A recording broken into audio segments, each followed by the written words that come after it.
Hey guys, thanks for tuning in. Check it out. Today we are reviewing the Velowave e-bike. Now the model here is it's called the Ranger. So we're gonna go ahead and unbox this, put it together like I normally do, and then go do a ride test, gravel, street, take out in the trails in the mountains, really nice trails right behind my house here.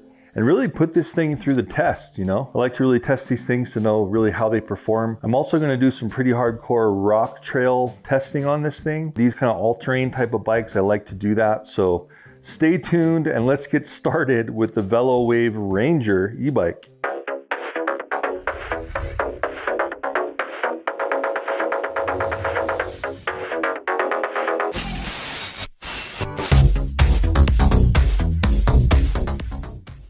Okay guys, I'm really excited to bust into this thing. Feels like Christmas here every day. I love doing this. So opening up, instruction manual on top. We're gonna check that out in a second. Here's the bike, guys. Check this out. That thing is packed the heck in there. So maybe not the best for the environment, but they're protecting the bike, that's for sure. All right, let's take out this little accessory box.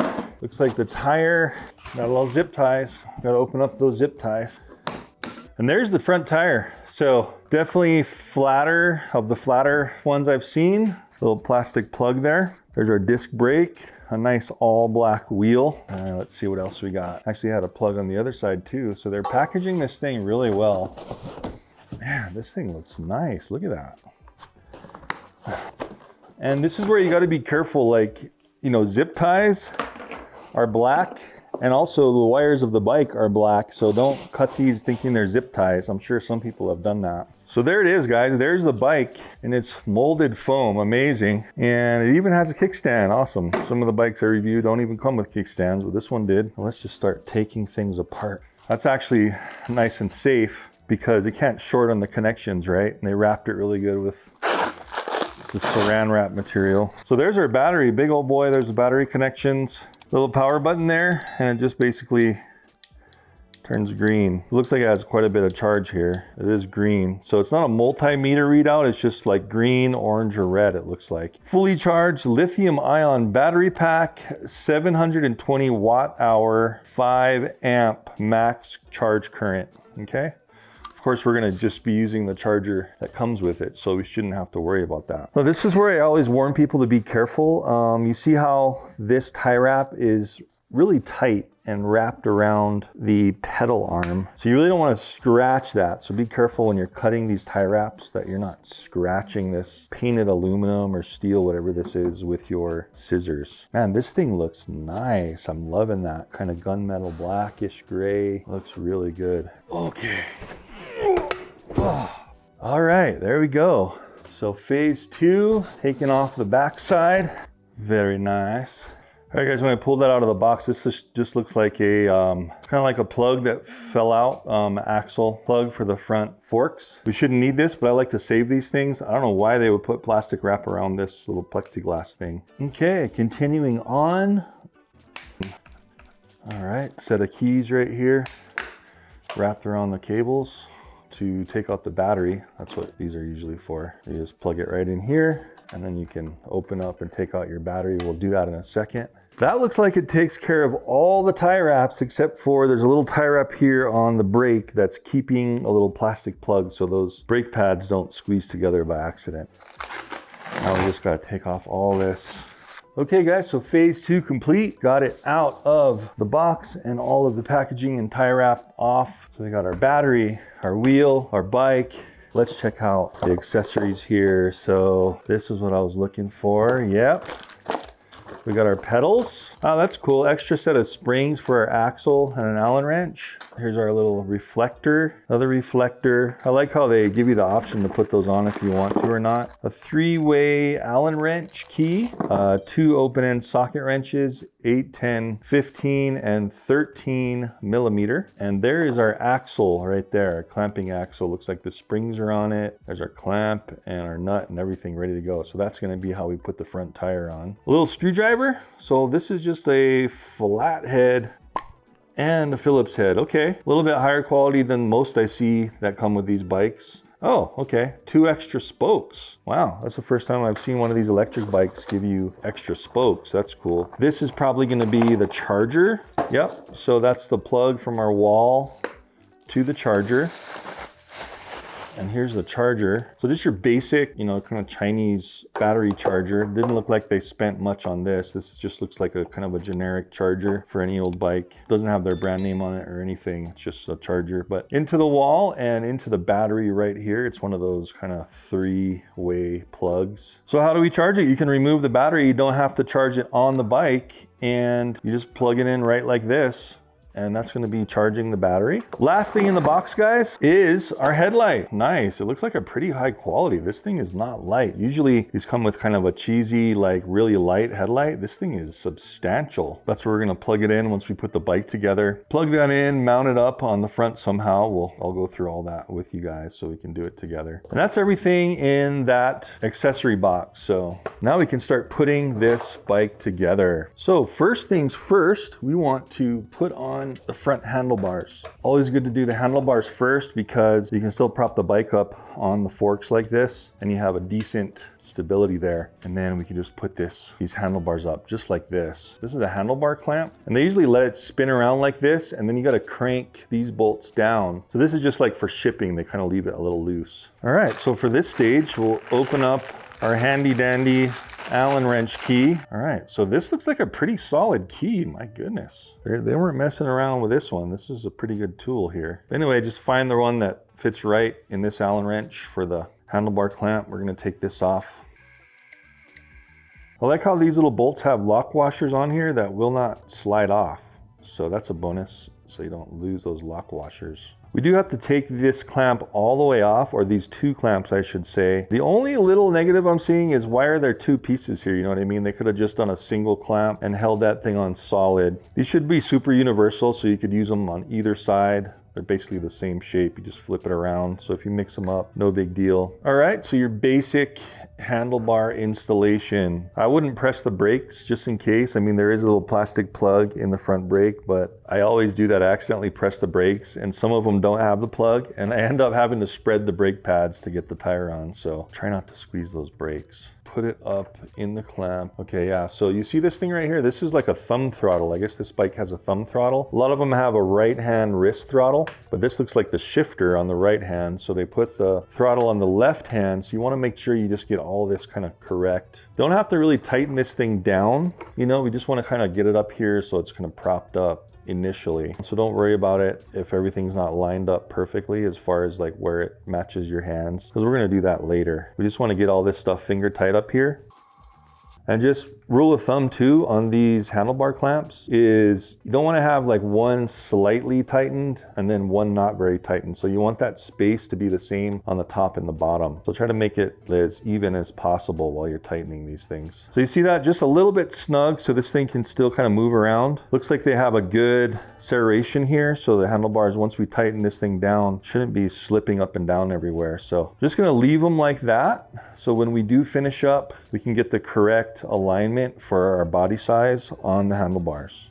So the only negative thing, if it is a negative thing to you, is I don't see any mud guards or fenders. So it looks like that might be an aftermarket item. So if you do order this bike, make sure you see what it comes with on the website. Again, I'll have that linked in the description on where to get this bike and all the accessories you can get. But it doesn't look like they give that in the package. This is the first bike I've seen that didn't have any fender mud guard on the back or the front. Little bit of a negative in my mind is no fenders included. And while we're here on the front, guys, I'm just gonna open this up since I'm seeing the hole right here for the light. I'm just gonna go ahead and open that up real quick and pop the light in. Looks like a fairly simple installation. Just basically sliding this bolt right through and putting the lock washer and the nut on the back.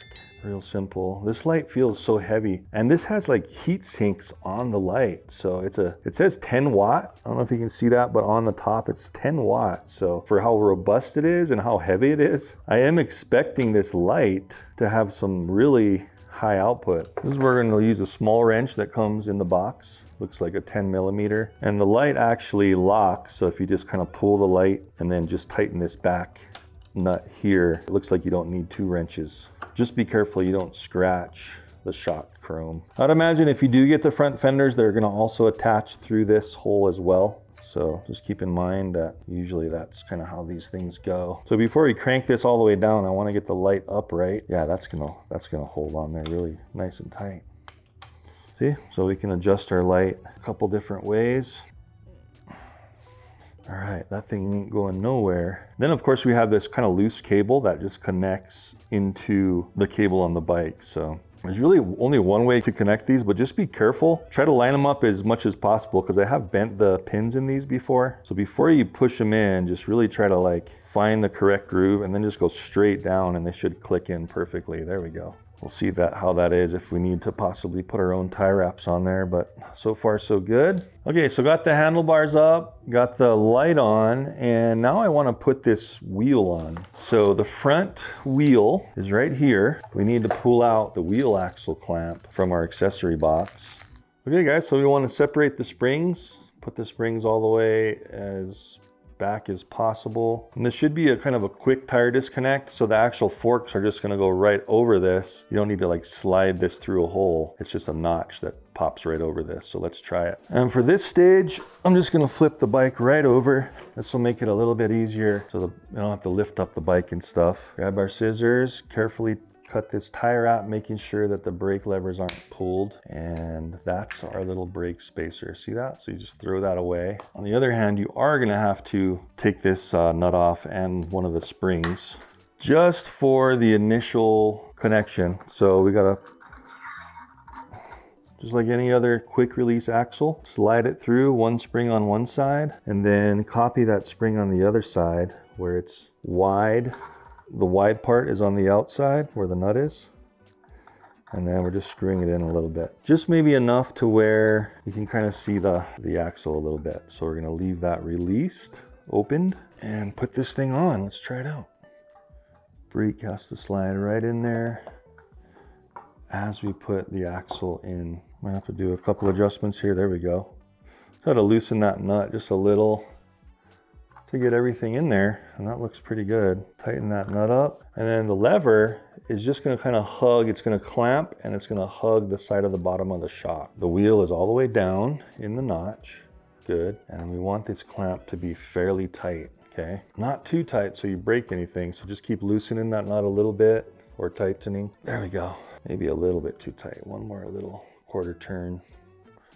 And that's good. So you see how I have the clamp going that way? So when we're in the trail and might be hitting rocks or trees, it's not unclamping the front tire. So that looks absolutely perfect. Now I think we can flip the bike back up right and put the kickstand down now that we have the front wheel on.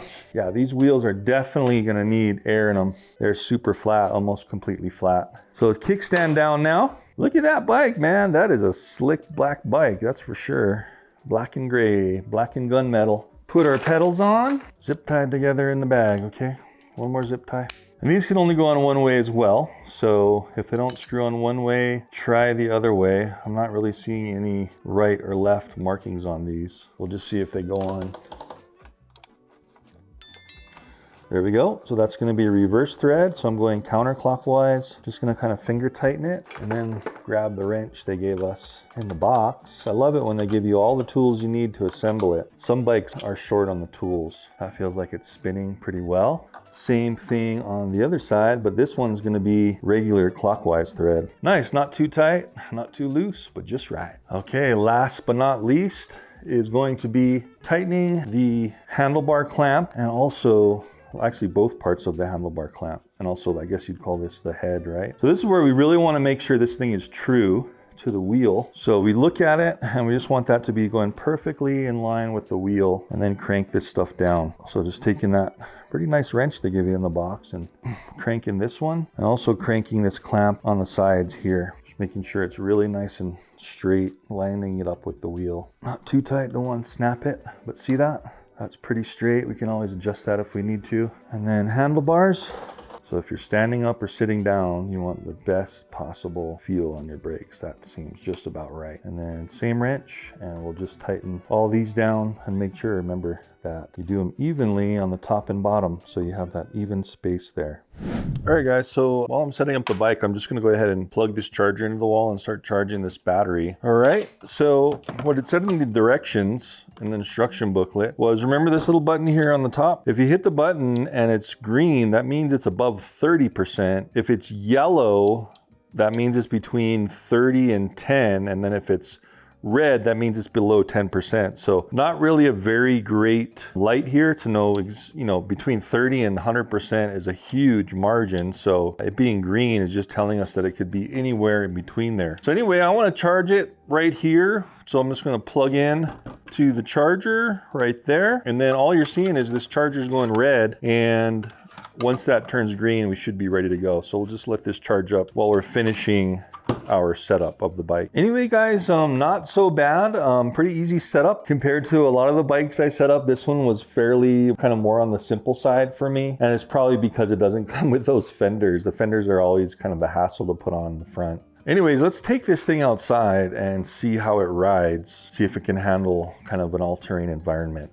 All right, guys, so I think we're just about ready to go. Got the battery charged. Now the battery took, I want to say, about 4 to 5 hours to charge just on that charger they gave us in the package. So I'm going to put this battery on here for the first time, and it looks like you're going to have to, it's not quite as easy as some of the side loads bikes that battery loads up on the side. Just put the bottom in first, it looks like. And then both hands might work best. Just pull it till it clicks. And I think that's it. Just take the key out. It should be all locked in. There is this lever over here right on the bottom, and the lever is to take it out, but it won't do anything when the key is locked. So that thing is in there. We're ready to go. I'm going to be doing a chase cam with my Mavic 3. And before we get started on the ride, I do want to just say that there is a little bit more film to take off on the controls. So that one there, and then this one right here. Of course, you can leave it on if you want to, but I'm just going to take them all off. So it's just protecting like the shiny surfaces. There we go. And I think we're set to go. I did go ahead and put a water bottle in here. I just got this aluminum mount from the thrift store for $1. And then one more thing I did mount was, remember those couple of reflectors we got in the box? I went ahead and mounted that red one on the back here. So kind of one of the cons I'll go through at the end is that there is no tail light on this. So it's just using a reflector. So I just one of those clamp reflectors. I just clamped it around the seat and tightened it up. Okay, so turning on here. Remember, we just press and hold. We got a welcome screen, and we are 100% charged. Awesome. I did figure out that you can actually go into the settings and you can increase the power. So go ahead and hold on till the end of the video, guys, and I'll show you how to take off that speed limiter on here, because I think this thing will only go about 20 miles per hour out of the box. Anyway, we're just going to start it off kind of all stock on speed 1, and let's get rolling, guys. All right, so down a little bit of gravel. This is just my gravel driveway. We're going to go into the woods in just a second, but I do want to try this thing out on the street first, right? Just really want to see how it's going to perform on street riding and hardcore kind of trail riding. All right, so speed 1. Feeling pretty solid, you know, not bad at all. We're just gonna coast downhill. Let's just feel how smooth it is, just kind of how it performs downhill for a while on the street. But it feels nice and smooth. Very nice. So far so good. I don't feel any binding or anything like that. Let's try the different speeds. So remember, it's this rotation speed selector on the right handle here, and so I'm rotating it forward to switch gears up. So that's 2, 3, 4, 5, 6, 7. So remember, this is a 7 speed, and I can feel it shifting very, very well. Brakes, I forgot to mention, these are hydraulic brakes, guys. These are actually reservoirs on the handles, so the brakes are super responsive. Really, really good. No complaints yet. All right, I'm gonna try this gas pedal now. So this is the throttle here on my left. It's just the thumbstick. Yeah, it's working. You know, that's a 1,000-watt motor. Jeez, that drone is just about to hit trees. I heard it nick one. Come on, DJI. All right, still on speed 7. Going great. And remember, if you don't want to use your pedaling, right, you can always just cruise and use your thumbstick. Just move kind of slow. We're gonna try to go up this hill. All right, so speed 1 on the easiest gear is pretty tough. This is like a 20% hill. I'm gonna just press this plus button here. Let's go up from 1 to 2 to 3, 4, 5, maximum stock speed. It does feel good. Okay, shift up a little bit. The shifting, like as usual, it just feels like it's sometimes stuck in between 1 or 2 gears. So maybe a little bit of calibrating could be done with the shift lever there. But it says I'm in gear 4 and it's not easy to get up this hill, but it's not difficult on speed 5. Let's go to shifters 5, shift 6, and 7. 27 miles per hour right there. Great. Yeah, I'm feeling some power, man. This thing's great with this 1,000-watter. Feeling really good. Dogs always love me driving through here. Yeah, feeling solid.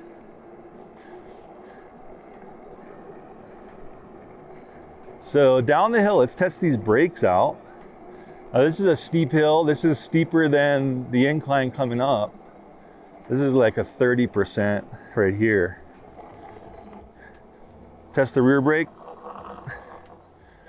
I can squeeze it, but it doesn't want to skid on the rear. So I guess that's a good thing.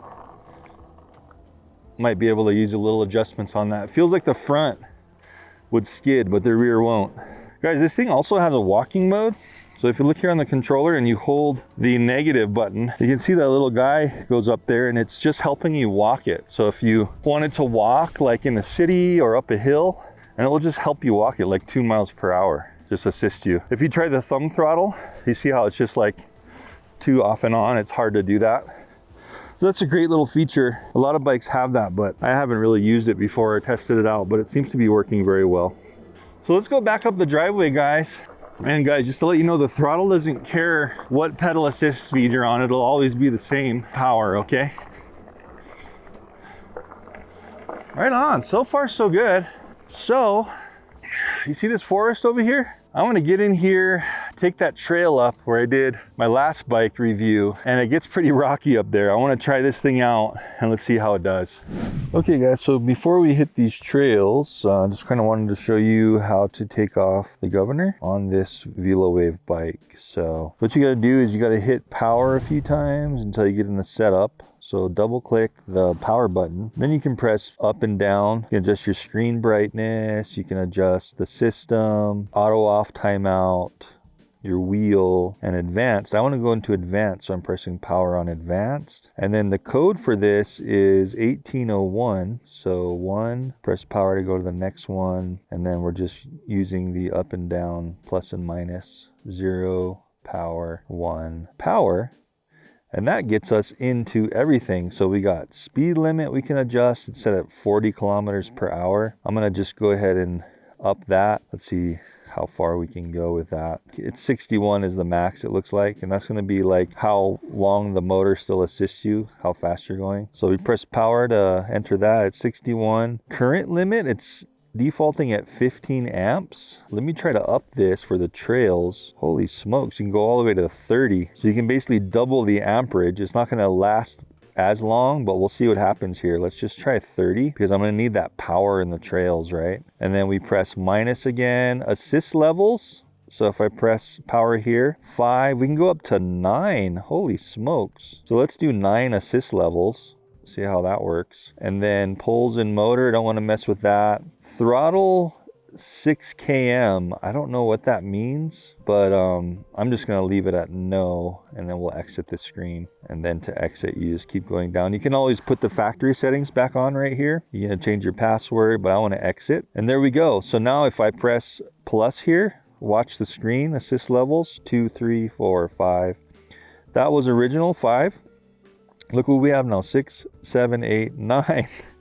So we have even more assist levels when we're, I guess that's only gonna be when we're pedaling. But remember, I did up the amperage as well. So it should have, yeah, quite a bit of more torque for the trails. Anyways, I just wanted to show you that if you guys wanted to unlock more of the potential on this bike. Now the amperage on the motor, I'm not sure, we might blow this motor out, but I'm gonna be going up some tough trails right now. And I do want all the help I can get. All right guys, let's do this. So getting into the trail here. I'm gonna have one of the cameras on those front shocks, okay? Yeah, it does feel like that motor is getting more power. I just am pushing the throttle and it's giving it a little more power. I'm not sure like how realistic that amperage is on that motor, but it does seem to be kicking in a little more power to it. Now remember, once you touch the brakes, it cuts out all of the assist. Okay, whoa. So I was wondering, how come I'm not getting any assistance? Because I've got my hand on one of the brakes slightly. That's kind of normal. Whoa. Whew, that log was gnarly. Anyway, I'm gonna be just riding for a bit and kind of talking about it while I ride on this pretty killer trail. I'm hoping the shocks hold out. I didn't mention this, but I saw a little bit of leakage on the top of the shock on both of them. I'm not really sure if that's normal or not. I've tried a few bikes where the oil just kind of all leaks out. So if there's any test, it's gonna be these trails, because the trails get pretty gnarly. When I cross the road here, geez, I just felt a gnarly bottom out on that shock. That was pretty bad. Anyway, I'm cruising these trails like right around 15 miles per hour right now. And I'm turning the assist all the way up. Ooh. We're gonna see the underbelly of this bike once I get finished with all these rocks too.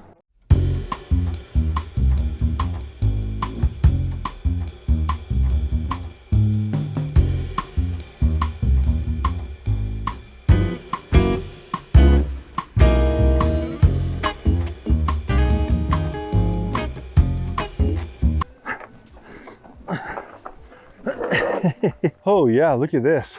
Right here, this is a good spot. And then there's more. Now this is where I need to be. You see this, guys?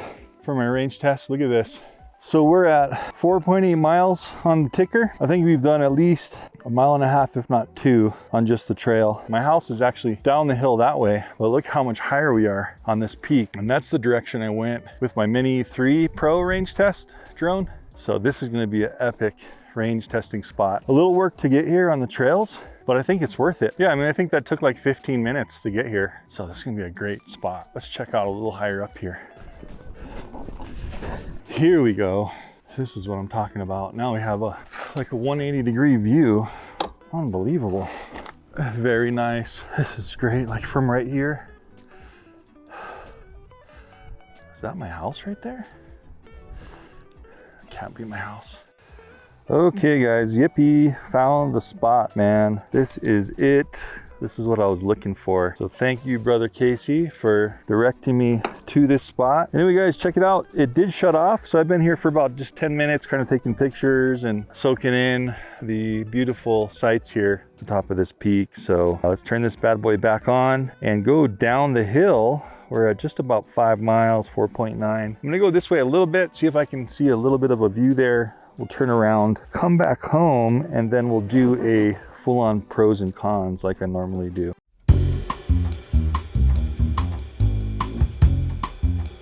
Ooh. Ooh.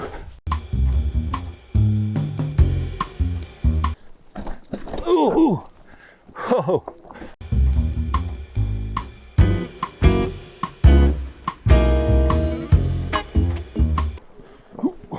Ooh, there goes the pedal. Man. Power through, power through. Yeah. All right, back home. Ooh, ooh.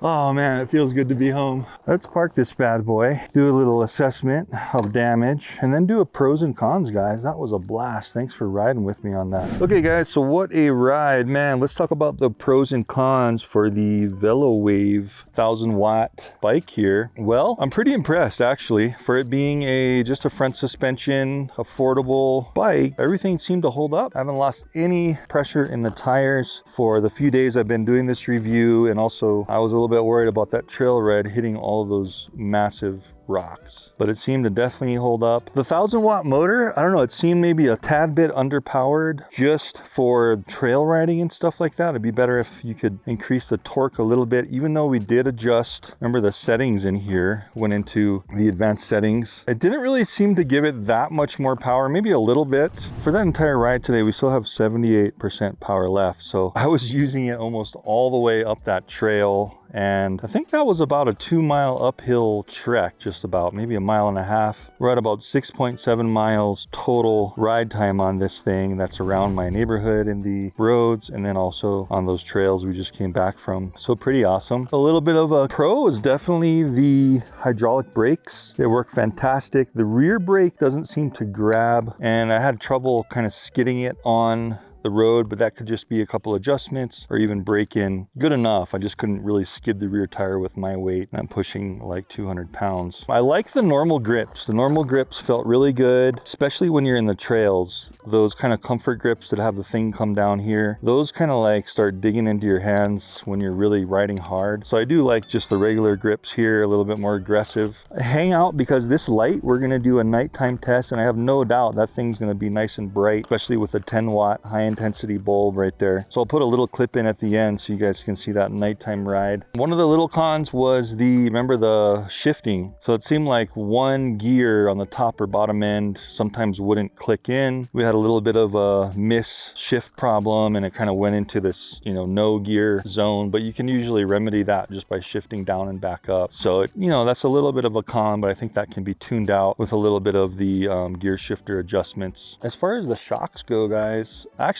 held up pretty well. I am seeing a little bit of leakage coming out of the top, and I think for how hardcore I was going in the trails, that's kind of normal just to have a little bit of oil leakage out the top, but I don't see anything dripping down. This has been kind of sitting a couple days in my garage after I did some of the shock unboxing, dampening, pushing on it just to show you the action of the shock. And some bikes, the oil leaks out and I see drips on the floor. This one didn't do that, and it seems to be holding up even after that hardcore ride, so that's a good sign. It seems like it could have a little bit more dampening or compression. There's preload and then there's dampening, right? So the dampening is a little bit lackluster in this one. You don't have very many options. It's just like totally loose until super hard and then lock. So if there was a little bit more of a medium dampening, especially for my weight, that would have been better. And then the preload I had all the way hard, and it's still pretty easy to push down, although I am a heavier rider. The seat, nothing special, but actually honestly it didn't make my rear end sore. I'm actually kind of surprised at that. This seat did very well. It doesn't have any dampening, it just has this foam on top. But I guess it's pretty good foam because I think it's sore and the shape is good. Kind of a con is it doesn't have any brake light or flasher. So if you're riding at night, all you get is a reflector. And again, no fenders. So depending on if that matters to you, that is a kind of a con to me, because usually at least they'll put the fenders in the box and you can put them on if you want. I did go through, I thought, a little bit of mud, but I guess it wasn't muddy enough and it didn't splash up on me. So no harm done there. See if I broke any of those reflectors. Remember I was talking about the reflectors? The pedals did hit rocks once in a while. I'm seeing a couple of dings in the aluminum, just normal wear and tear, nothing major. So all that's good on that side. Okay, here we go on this side. Yeah, so I broke a reflector on the pedal from hitting rocks. Just one. Nowhere near as bad of another bike I just tested. But otherwise, everything else seemed to hold up. I'm not seeing like any problems with the brakes. Otherwise, all good. I'm not seeing any chunks or damage on the brakes, the discs. There were some pretty gnarly rocks, but this thing has quite a big tire, so it's clearing most of those rocks a-okay. Let's check out this front disc real fast before I speak too soon. Yeah, no problem with the discs at all. I usually like to kind of pull the bike up and then look on the underbelly. Let's do that real quick. just holding the rear brake, and I just want to kind of give it a look-see. Looking at the chain guard too, on this one they use like a plastic, and that might be a good idea because I was hitting a couple rocks and some of them actually do an aluminum like chain guard, and the aluminum really dents and chips. So if this plastic just bends a little and doesn't crack, I'm all for doing plastic. Of course, the actual gear is aluminum or steel, which is fine. It is looking pretty good. One of the things I can see that bikes should probably take care of is, you see all these exposed wires here on the bottom? If a big rock nailed this, you might be out of luck with your electronics and you might have a short, you could have a fire. I would really like to see these manufacturers just make some kind of bolt-on or snap-on plastic mold that goes over this. Kind of like a skid plate where they would make for like motorcycles and stuff. But these wires, I could just see this being very dangerous if the right rock at the right time hit this. Better to have some kind of skid plate than just digging into your wires. So I think that's an improvement all of these bikes can make, not just this bike. As far as the look of this thing, I mean, look at it. It just looks really aggressive, really nice design. I mean, you can see how the gunmetal sort of grayish melds with the metal flake black. It looks really, really nice. This is the kind of bike that I would be comfortable look-wise riding. You know, I don't see what boy would not like the look of this bike because it does look very nice. And these guys at Velowave, they do have like a lot of accessories on their site. So, you know, some of the things I'm talking about, like no water bottle included in the box, no fenders, those are accessories that at least you can get on their site if you do want them. So go ahead and check the link down in the description, guys. Check out the Velowave.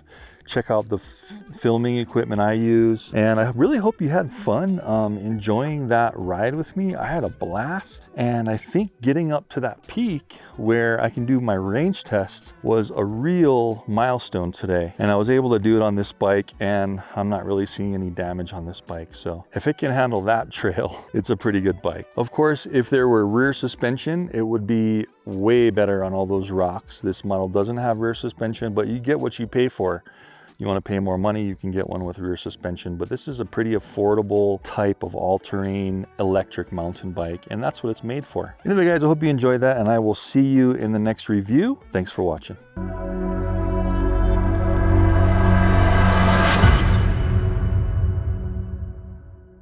And let's turn on this headlight.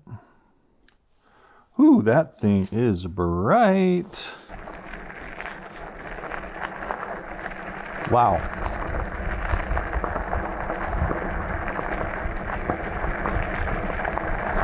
Yeah, no question about it. This stuck sucker is the brightest I've seen.